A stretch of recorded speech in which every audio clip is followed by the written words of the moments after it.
Hello বন্ধুরা, welcome back to my channel kitchen queen. আজ আমরা আবার চলে এসেছি একটা নতুন ভিডিও নিয়ে।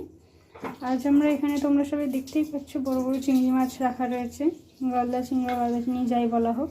তো আজকে আমরা যেটা বানাবো চিংড়ি মাছের মালাইকারি। তার জন্য আমরা এখানে চিংড়ি মাছটাকে প্রথমে পরিষ্কার করে ধুয়ে পুরো পরিষ্কার করে ছাড়িয়ে নিয়েছি, আর কয়েকটাতে আমরা এরকম কাঠি বেঁধে নিয়েছি। কাঠি দিয়ে করলে কী হবে না, স্ট্রেট থাকবে। আপনাদের কাঠি দিয়েও দেখাবো, আর বাকিটা নর্মাল রয়েছে সেগুলো দিয়েও দেখাবো। চিংড়ি তার জন্য লাগছে অল্প একটু নারকেলের দুধ।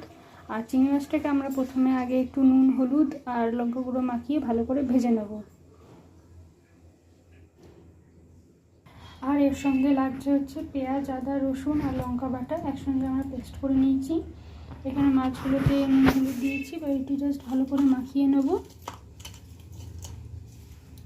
আর এখানে আমরা অল্প একটা গোটা টমেটো কুচি করে নিয়েছি। চিংড়ি মাছগুলোকে আমরা এতটা লাল লাল করে ভেজে নিয়েছি। খুব বেশি লাল লাল করা ভাজা যাবে না, তো অল্প পরিমাণ মতো করা হয়ে যাবে। অল্প পরিমাণ মতো লাল করে ভেজে নিয়েছি। এবার কড়াইতে ওই তেলের মধ্যেই আমরা গরম মশলা ফোড়ন দিয়ে দেবো, গোটা গরম মশলা ফোড়ন দিয়ে দেবো, শুকনো লঙ্কা আর লবঙ্গ, এলাচ দিয়ে দেবো। কালার আসার জন্য অল্প একটুখানি চিনি দিলাম। এবার আমরা এই পেস্টটা আদা রসুন আর পেঁয়াজ আর লঙ্কা পেস্টটা দিয়ে ভালো করে মশলাটা কষিয়ে নিচ্ছি। এখানে আমরা অল্প স্বাদ মতো নুন দিয়ে দিয়েছি। এখানে অল্প পরিমাণ মতো হলুদ গুঁড়ো দিয়ে দেবো,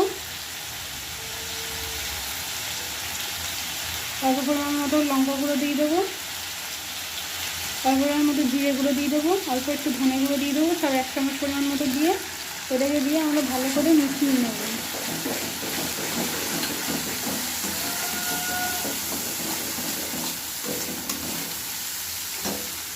তো আমরা এর মধ্যে টমেটোগুলো দিয়ে দিচ্ছি, দিয়ে ভালো করে কষিয়ে নেব। মশলাটা কষানো হয়ে গেছে। এবার আমরা এর মধ্যে অল্প নারকেলের দুধ দিয়ে পুরোটা ভালো করে কষিয়ে নিচ্ছি।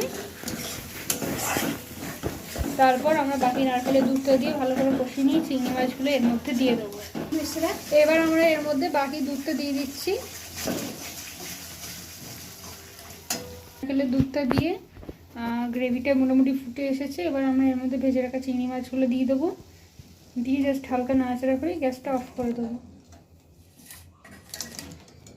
দিয়ে ভালো করে আমরা এখন এটা মিশিয়ে নেব। হালকা ফুটে এলে গ্যাসটা অফ করে দেবো। এটা আমাদের পুরো রেডি হয়ে গেছে। ওদিকটা দেখা যাচ্ছে সুন্দর করে যেমন তেল ছেড়ে এসছে। এবার আমরা এটাকে গ্যাস অফ করে নামিয়ে দেবো। তো এখানে আমাদের চিংড়ি মাছের মালাইকারি রেডি হয়ে গেছে। খুব সুন্দর গন্ধও বেরোচ্ছে, দারুণ তেল ছাড়া কালারটাও এসছে, গরম গরম একদম ধোঁয়াও বেরোচ্ছে। তো আমরা এটা তো এবার ভাত দিয়ে ভালো করে মেখে খাবো। সরু সরু লম্বা দানের চালের সঙ্গে খেতে এটা বেশ ভালো লাগবে। আর আপনারা যদি চান এসব রেসিপি অবশ্যই ট্রাই করবেন এবং কমেন্ট সেকশনে আমাকে জানাবেন কেমন লাগলো।